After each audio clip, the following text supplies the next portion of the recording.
Welcome dear student, मयूर Naval academy Barmer के online YouTube platform पर आपका स्वागत है। पिछले टॉपिक के अंदर अपन ने इस नेचर में जितने मूलभूत बल पाए जाते हैं उनके केवल नाम देखे थे और उसमें से जो पहला बल था अपने पास गुरुत्वाकर्षण बल, उसके बारे में अपन ने यहाँ पर चर्चा की थी। सेकंड जो अपने पास मूलभूत बल है वो है विद्युत चुंबकीय बल। विद्युत चुंबकीय बल। अब ये विद्युत चुंबकीय बल क्या होता है इसके बारे में अपन यहां पर देखेंगे यहां पर, ठीक है। कहीं पर मान लीजिए दो आवेश अपने पास Q1 और Q2 है। दो आवेश अपने पास Q1 और Q2 है। ये दोनों आवेश कैसे हैं? ये दोनों आवेश स्थिर अवस्था में हैं और बिंदुवत हैं। स्थिर अवस्था का मतलब ये है कि ये गतिशील अवस्था में नहीं, आवेश स्थिर अवस्था में जहां पर है वहीं पड़े यहाँ पर। और इन दोनों आवेशों के बीच की जो डिस्टेंस है, दूरी है, वो है r अपने पास स्मॉल।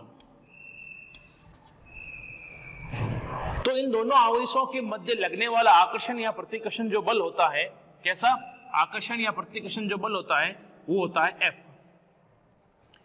अब सर आकर्षण प्रतिकर्षण बल कैसे?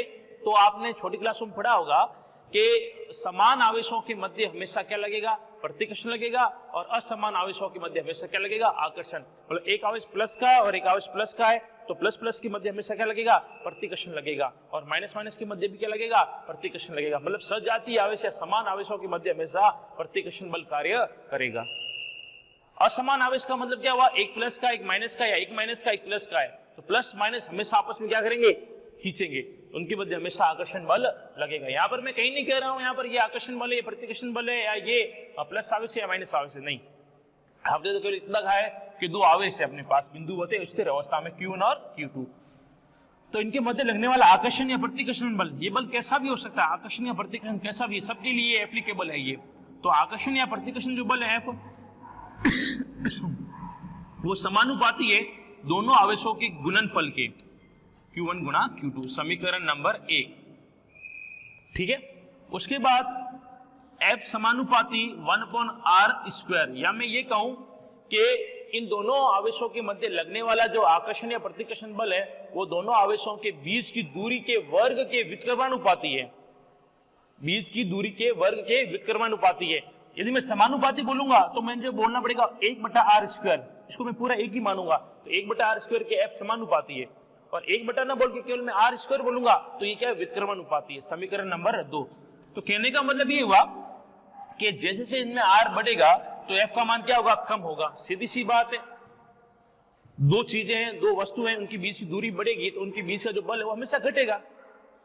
और ये जो आवेश जितने प्रबल होंगे, इनका आवेश का मान जितना ज्यादा होगा, आकर्षण या प्रतिकर्षण बल और ज्यादा लगेगा। दो मोटे आदमी है लड़ाई करेंगे और दो पतले आदमी लड़ाई करेंगे, तो बल किसमें लगेगा? दो मोटे आदमियों में। तो कहने का मतलब ये हुआ कि इन दोनों के मध्य लगने वाला जो आकर्षण या प्रतिकर्षण बल है वो इन दो बातों पे डिपेंड करेगा। इन्हें मिलाओ, इन्हें मिलाने पर हम क्या लिख देंगे? F समानुपाती Q1 Q2/r²। समानुपाती का चिन्ह जब भी हटेगा तो अपने पास एक नियतांक आएगा K, Q1 Q2/r²।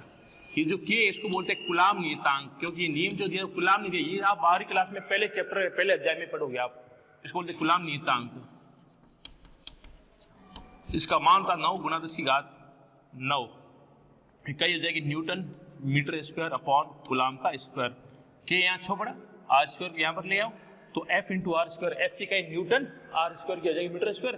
ये कूलाम और ये कूलाम अपॉन आ गया तो कूलाम का स्क्वायर आ गया। इकाई निकालने आनी चाहिए, हर एक छोटी छोटी बातें समझाई नहीं जाती है।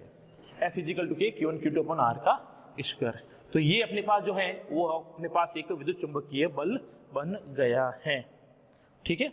यदि आपको लैंग्वेज लिखनी है तो आप लिख सकते हो कि दो बिंदुवत स्थिर आवेशों के मध्य लगने वाला आकर्षण या प्रतिकर्षण बल उन दोनों आवेशों के गुणनफल के समानुपाती व उनकी बीच की दूरी के वर्ग के व्युत्क्रमानुपाती होता है, ठीक है। ये अगला अपने पास जो बल आएगा वो आ जाएगा प्रबल नाभिकीय बल।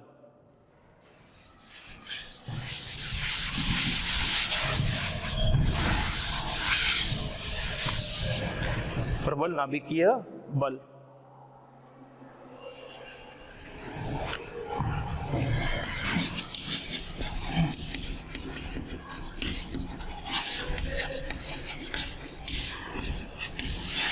तीन नंबर बल अपने पास प्रबल नाभिकीय। प्रबल का मतलब है बहुत ज्यादा, प्रबल बहुत ज्यादा, बहुत तेज।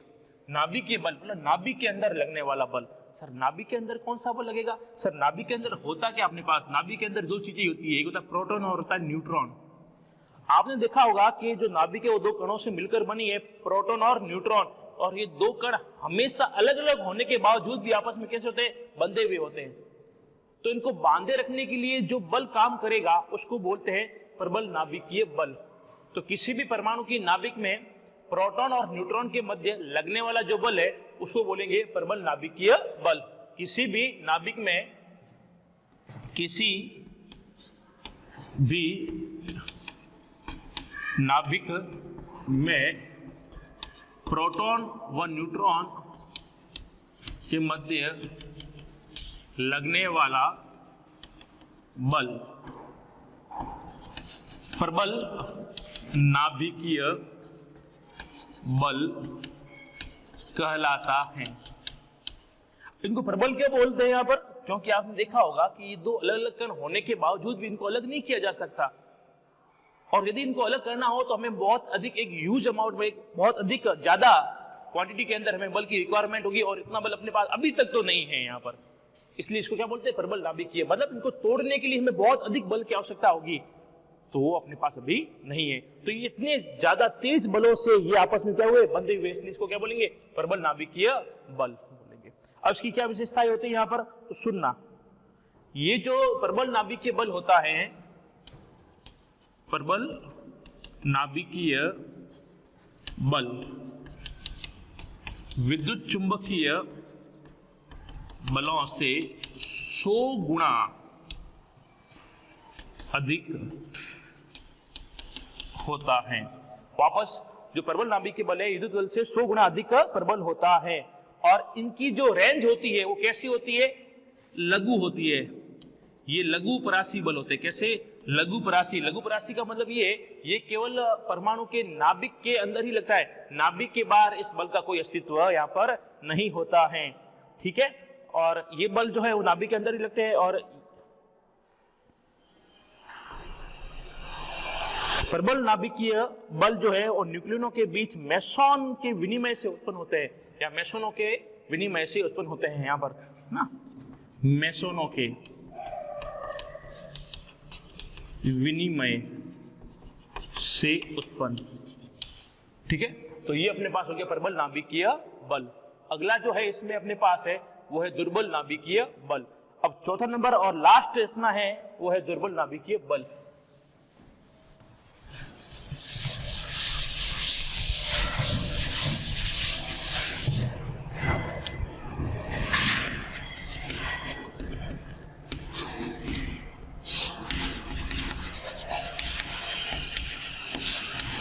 दुर्बल नाभिकीय बल। अब ये दुर्बल नाभिकीय बल हमें कहां देखने को मिलेगा? जब अपन पढ़ेंगे रेडियो एक्टिवता। रेडियो एक्टिवता ये अपने पास 11th क्लास में भी है और 12th क्लास में भी है अपने पास, केमिस्ट्री और फिजिक्स दोनों के अंदर भी आता है यहाँ पर। अब रेडियो एक्टिव तत्व किसे कहेंगे? ऐसे तत्व जिनके नाभिक अस्थायी नाभिक होते हैं, वे सभी रेडियो एक्टिव एलिमेंट या तत्व कहलाते हैं। अस्थायी नाभिक का मतलब क्या हुआ कि उनका जो नाभिक है वो स्थिर अवस्था में नहीं पाया जाता है। उनके नाभिक, और दुनिया में ऐसा कोई भी व्यक्ति है, ऐसी कोई भी वस्तु है, यदि वो अस्थिर है, यदि वो स्थायी नहीं है, तो हमेशा वो स्थायी होने की कोशिश करेगा। तो रेडियो एक्टिव तत्व है, उनके नाभिक अस्थायी होते हैं, तो वो अपने अस्थायी नाभिक को स्थायी नाभिक में बदलने के लिए अपने में से कुछ कणों या कुछ विकिरणों का उत्सर्जन करते हैं, जो कि अल्फा, बीटा और गामा कण या अल्फा, बीटा और गामा किरणें कहलाती हैं। तो ये जो रेडियो एक्टिव तत्व है उनके अंदर जो अल्फा, बीटा, गामा कण होते हैं, उनमें जो बल लगता है उन्हें बोलेंगे दुर्बल या क्षीण नाभिकीय बल। ठीक है, यहाँ पर तो दुर्बल नाभिकीय बल कहाँ पाए जाएंगे? रेडियो एक्टिव तत्व है उनमें पाए जाएंगे।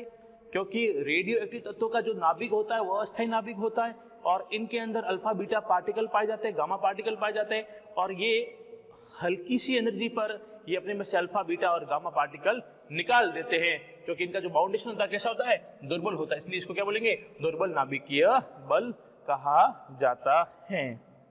ठीक है, और आज के इस चैप्टर में इतना ही, बाकी सब जो है वो पढ़ेंगे अगले अपने इस वीडियो में। धन्यवाद।